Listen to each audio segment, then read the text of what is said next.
수입시 연구소 이희명입니다. 오늘은 2028년도 고려대 수시 전형에 대한 설명입니다.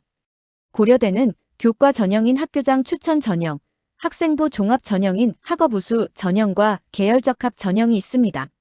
그리고 논술 전형이 있습니다. 이 중에서 논술 전형을 제외한 교과 전형과 학생부 종합 전형에 대해 어떤 학생들이 지원할지, 지금부터 어떤 전형을 목표로 해야 할지에 대해 이야기하겠습니다. 원고 작성 및 영상 제작은 수입시 연구소 소장 이희명 선생이 했고요. 정확한 전달을 위해 AI 음성을 활용하였습니다. 28년 고려대 학교장 추천 전형은 교과 전형입니다. 겉으로 보기에는 선발 인원이 약간 늘었고 학생부의 비중이 커졌습니다.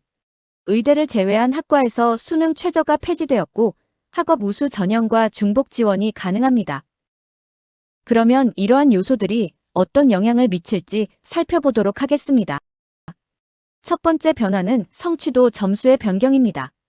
27년도는 같은 B여도 A를 받은 학생의 비율에 따라 점수가 달랐습니다. 이 전형에 지원하는 학생들 중 일부에서 B가 있는 학생이 가끔 있습니다. 제가 컨설팅한 친구는 A가 많은 쉬운 예체능 과목에서 B를 받아 고려대 식으로 계산했을 때 5등급으로 처리된 적도 있습니다. 그러나 28년도는 인원수에 상관없이 같은 성취도일 경우 같은 점수를 부여합니다. 고려대 교과 전형을 지원하는 학생들 중 소수가 B를 받은 만큼 성취도 점수 계산의 변화가 입결에 큰 영향을 미칠 것으로 보이지는 않습니다. 이렇게 바뀐 것은 서류 전형의 비중이 늘어난 것과 같은 맥락입니다. 즉, 내신으로는 세세하게 당락을 결정하지 않겠다는 것입니다. 두 번째 변화는 서류의 반영 비율이 증가한 것입니다. 서류 비중이 늘었다는 것은 더 이상 내신만으로 학생을 구분하기 어렵다는 뜻입니다. 이 전형을 지원하는 학생들 대부분의 내신은 거의 만점에 가까울 가능성이 높아 결국 합부를 결정하는 것은 학생부 내용입니다. 학생부 내용은 아직 28년도 평가 역량 비중이 발표되지 않았지만 27년도 기준으로 보면 교과이수 충실도와 공동체 역량이 반영되었습니다. 특히 어문 계열의 경우 내신 등급이 완화된 만큼 외고 학생들의 지원이 많아질 것이고 외고 학생들은 어문 관련 수업이 많기 때문에 이 전형에서 유리해질 수 있습니다. 그렇다고 모든 학과에서 자사고나 특목고 학생이 유리하다고는 볼 수 없습니다. 일부 경쟁이 심한 고등학교는 내신이 완화되어도 3학년 1학기까지 1등급으로 마무리하기 힘들기 때문입니다. 이 전형을 준비하는 학생은 전교과가 반영되는 만큼 모든 교과의 10% 이내를 목표로 하고 공동교육과정을 활용하여 계열 관련 수업을 많이 이수하도록 해야 합니다. 특히 공동교육과정 신청 기간이 보통 시험 기간인 경우가 많으므로 알람을 설정해 놓고 신청하기 바랍니다.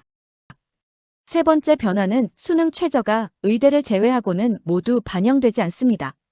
연세대 교과가 수능 최저가 있는 것과는 다르네요. 수능 최저가 없는 만큼 연대 교과 전형보다 더 높은 경쟁률이 예상되고요. 일부 학과는 내신에 불리하므로 이 전형을 잘 지원하지 못했던 자사고 학생이나 일부 외고 학생들도 지원할 것으로 예상됩니다. 네 번째 변화는 학업 우수와 중복 지원 여부입니다. 27년도는 교과 전형을 지원하는 학생은 학업 우수 전형을 지원하지 못했는데 28년도는 가능합니다. 그렇다면 수능 최저가 없는 교과 전형으로 비교적 안정권 학과를 지원하고 학업 우수로 본인이 희망하는 학과에 지원하는 것도 전략이 될 수 있습니다.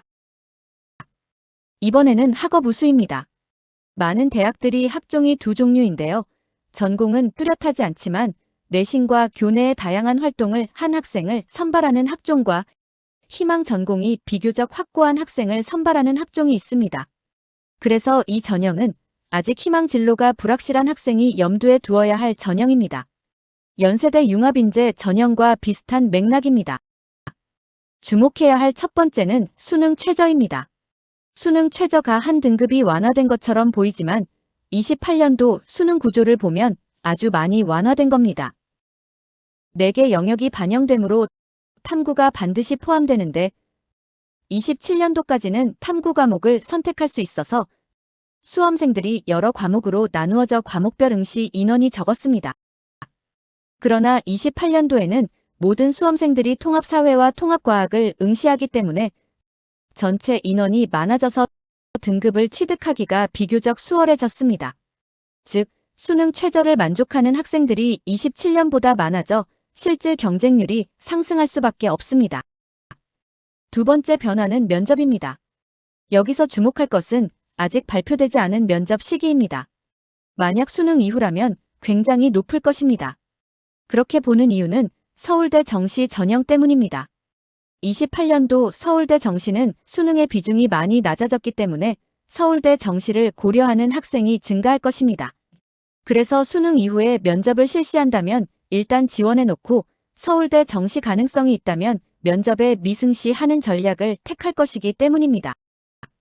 학업 우수의 평가 항목은 아직 발표 전이지만 27년도 기준으로 보면 내신을 포함한 학업 역량 50%, 계열 관련 과목과 탐구력의 비중이 30%, 공동체 역량 20%입니다.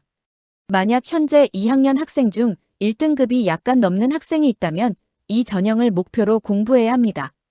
1등급인 학생들이 교과 전형과 이 전형을 동시에 지원할 수 있으므로 인기 학과보다는 경쟁률이 낮은 학과로 현실적으로 바꾸는 전략도 생각해야 합니다. 마지막으로 고려대 계열적합입니다. 고려대 계열적합은 자연계의 경우 9등급 기준으로 일반고는 1등급 초반 과학고 학생의 3등급 중반 학생이 합격합니다. 28년도 연세대 탐구형 인재를 지원하는 학생들이 이 전형을 함께 지원할 것이라 예상되는데요. 연세대 탐구형 인재는 면접이 있지만 이 전형은 면접이 없으므로 더 높은 경쟁률이 형성될 것이라 예상됩니다. 27년도까지 계열적합은 면접이 시행되었는데 28년도에 폐지된 것입니다. 서류만으로도 학생을 선발할 수 있다고 생각하기 때문입니다. 과학고 학생이라면 5등급 기준으로 2등급까지는 올려야 하고요. 일반고 학생이라면 전공 관련 내신에서 등급이 아니라 원점수 100점에 가까운 점수와 하나의 현상에 대해 수학, 과학 지식을 아우르는 설명 및 이 과정에서 깊게 공부한 사례를 학생부에 기록해야 합니다. 오늘 고려대 수시 전형의 변화를 살펴봤습니다. 전형은 세 가지로 나뉘어 있지만 결국 고려대가 보고자 하는 학생은 비슷해지고 있습니다.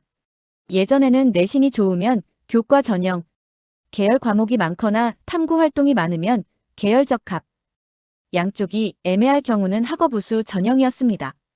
고려대는 점점 더 학생이 어떤 과목을 선택했고 왜 공부했으며 무엇을 탐구했는지를 함께 평가하고 있습니다. 그렇다면 지금 여러분이 해야 할 일은 세 가지입니다.